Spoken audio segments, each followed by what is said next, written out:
விருதுநகர் பட்டாசு ஆலை வெடி விபத்து தொடர்பாக போர்மேன் லோகநாதன் கைது செய்யப்பட்டுள்ளார்.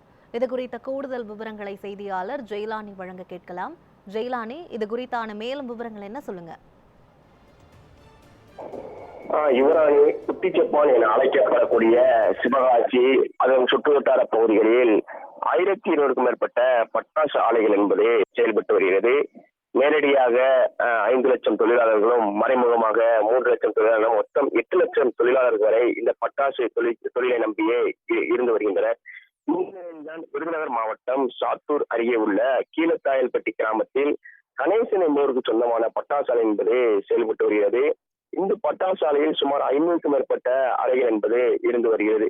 இந்த நிலையில் இன்று காலை பட்டாசு தொழிலாளர்கள் சிலர் வழக்கம் போல பணியில் ஈடுபட்டு வந்ததாக கூறப்படுகிறது. அப்போது ஒரு அறையில் பணியில் ஈடுபட்டுக் கொண்டிருந்த போது எதிர்பாராத விதமாக இந்த வெடிவிபத்தானது ஏற்பட்டது. இந்த வெடிவிபத்து பலத்த சத்தத்துடன் பட்டாசுகள் வெடித்து சிதறியதில் சுமார் 10 கிலோமீட்டர் வரை தூரத்திற்கு அதிர்வுகள் ஏற்பட்டதாக கூறப்படுகிறது. மேலும் அந்த பகுதி முழுவதும் புகை மண்டலமாக காட்சியளித்தது. இந்த தீ விபத்தில் அருகில் இருந்த அறைகளுக்கும் சென்ற நிலையில் 10க்கும் மேற்பட்ட அறைகள் தரமட்டமாகியது. தகவல் அறிந்து சம்பவ இடத்துக்கு வந்த சாத்தூர், வெம்பக்கோட்டை, சிவகாசி தீயணைப்பு வாகனம் மூலம் 1 மணி நேரத்துக்கு மேலாக போராடி தீயை அணைக்கும் பணியில் தீயணைப்பு வீரர்கள் ஈடுபட்டு வருகின்றனர். இந்த தீ விபத்தில் சம்பவ இடத்திலேயே உடல் சிதறி ஒருவர் உயிரிழந்தார். மேலும் 4 பேர் படுகாயமுடன் மீட்கப்பட்டு சிவகாசி அரசு மருத்துவமனையில் சிகிச்சைக்காக அனுமதிக்கப்பட்டனர்.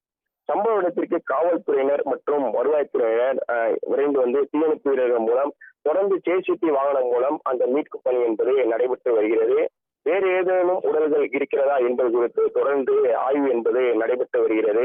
இந்த பட்டாசாலையில் ஏற்பட்ட வெடிவிபத்தில் ஆலை போர்மன் லோகநாதன் தற்பொழுது கைது செய்யப்பட்டு வெம்பக்கோட்டை போலீசாரால் விசாரணை மேற்கொள்ளப்பட்டு வருகின்றது.